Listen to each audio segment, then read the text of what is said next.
Hey guys, welcome to another video. This time I have a little bit of a better setup, so hopefully that will be less distracting for you. I know there is a mess behind me. These are going to be the examples for today's video, so hopefully you guys enjoy. Basically, I just wanted to talk about the top 5 design trends for 2024.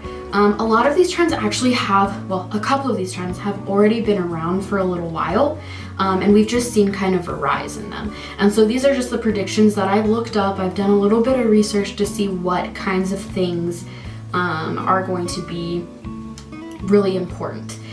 I got a lot of my information for the top design trends on creativeboom.com. So, and also if you see me looking down, I have my computer with me. Number 1, depacking and sustainable luxury. So what exactly is depacking? I actually have an example of one of my favorite cleansers that I've been using.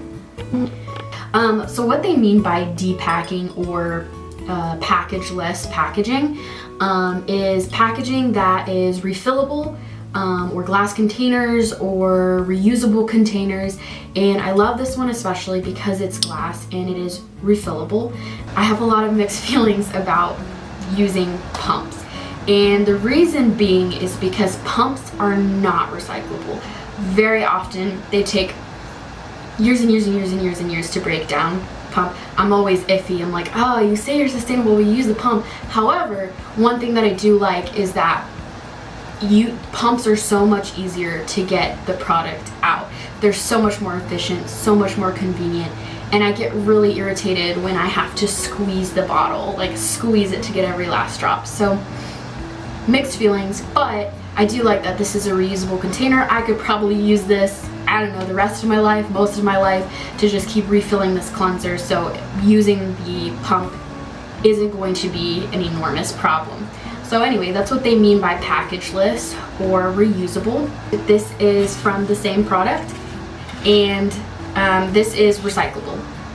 Apparently 100% recyclable. And basically what it looks like to me is they're just using cardboard. Pretty easy to recycle, kind of depends on what kind of cardboard that you're using.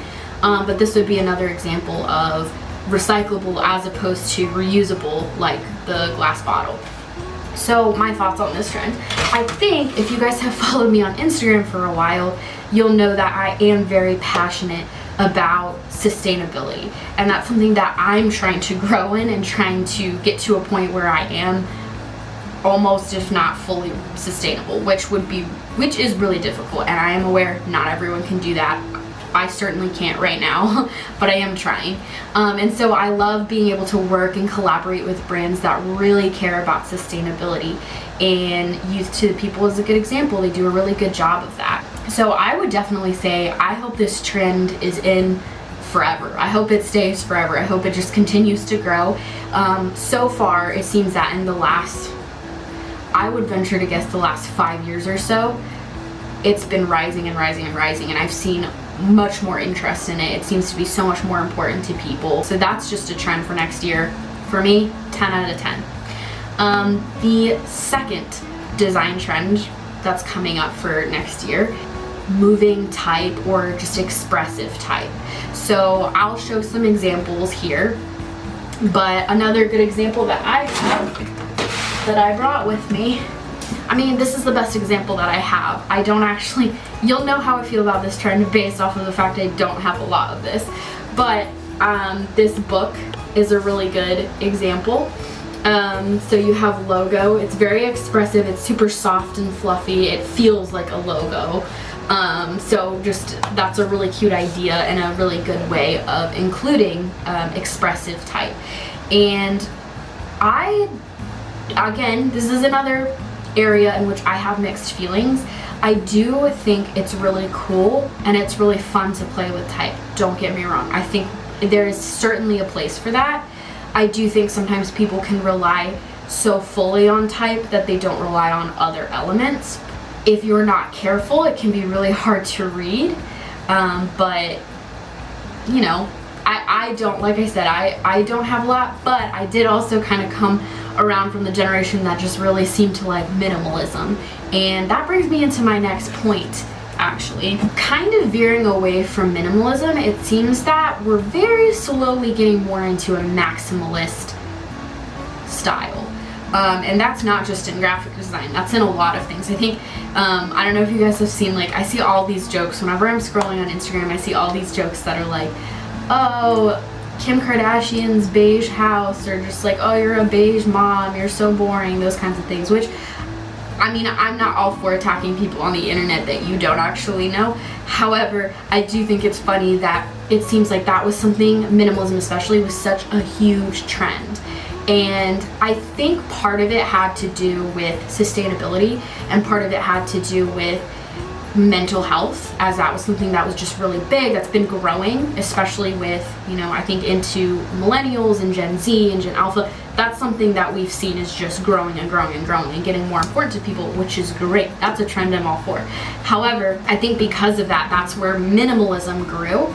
And I will say, I am not against minimalism. I love it. I think it's beautiful. I think it's awesome. I want to be a minimalist, but I love bright colors. I love, like, trinkets and, like, the bow trend that's happening lately. I don't know if you guys have caught on to that. I've been using bows since I was little, and I am going to be very sad when this trend dies out, but I will be keeping up with the bows more. So I wouldn't say that I really am a minimalist. I do like how it looks, and especially in graphic design, for different things. What we are seeing as the big trend is maximalism, and so I think that's just people really just getting frustrated with the past and those kinds of things, and wanting to just have something fresh, something new, and so having everything all the time, everywhere. Isn't that a movie? I think that's a movie anyway. That movie kind of scared me, I'm not gonna lie. I was really overwhelmed. That's a really good example actually of maximalism. Some people love that overwhelming, I want to be surrounded with color, surrounded with type and whatever it is, and illustrations. I want every illustration. I want every kind of illustration, you know what I mean? It's all of the different styles. The next trend number 4 would be utilitarian design, and that's actually something that has kind of gone up and down over the years. We saw a lot of that probably during funnily enough, during the Industrial Revolution. You saw, like, as graphic design started to come up, it was just like, here's posters telling you exactly where to go. And so utilitarian tends to be that way. Somebody from one of the websites, the website called jukebox.com, and the team, I couldn't figure out who exactly said this, so I'm quoting from the website, and I will try to cite everything below. But they said utilitarian design is focused on simplifying user experience by removing unnecessary elements. This can be achieved through minimalism, clear navigation, and easy to understand content. So I think that's kind of funny that that's popping up as well as maximalism. So we're almost seeing it being trendy to do whatever the crap you want. But basically, I really liked their use of saying simplifying user experience by removing unnecessary elements. I remember when I went to school, and again, I do want to come out with a video about this, but when I went to school, that seemed to be something that my teacher thought was really important, and kind of he taught us in the utilitarian way, where it was, is that necessary? Is there a reason that you have that? I had one teacher who was like that. And I think the downside to that, the problem of that, is sometimes things are there to be beautiful, okay? I'm just gonna say it. Sometimes things are there for the aesthetics, and some of you may be like appalled by that, and that is totally okay. If that is your preference and you're like, not for me, I will only use function. That's how my mom is, you know, and I'm like, I won't use it if it's not pretty. Which is also probably not the healthiest lifestyle, but I do tend to be that way. So, you know, do with that what you will, but that tends to be the utilitarian mindset, and something that is really prevalent nowadays. And then number 5, 70s nostalgia. Listen, I do think it's really cool. I do think it can be really beautiful, really fun and funky, and it can be used in the right circumstances for all sorts of things. However, I know that a lot of people rely fully on 70s design in their work. That is their style. I think it is very risky to fully rely on that lasting forever. Your graphic design career, or I guess maybe I should say my career, should not be so focused on trends and things that people are liking for a short amount of time. And personally, 70s nostalgia, I think all sorts of, decades are coming back, and it's just a cycle. It just keeps coming back and going away. So I think trends like that, we need to be really careful about when you're doing design, because what you don't want to do is design something for a company that's like 70s. It's only gonna last maybe a couple years if you're lucky and that trend stays along, but then a few years go by and they have this old 70s logo that suddenly looks dated, and it suddenly is boring to people. So I would just say, I personally think you should be wary of this trend. You should be careful with this trend. Have I also fallen for the trend in some ways? Absolutely. We see this in film, Polaroids, and I even have an example. I feel like this is pretty funky.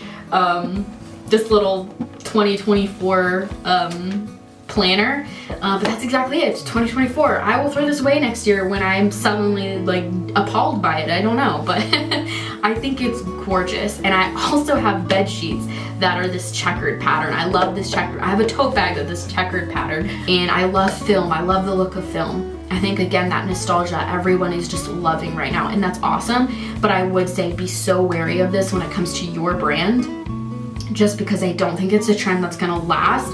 And even if it does, if it lasts a year or so, but then it just and then it comes back another year.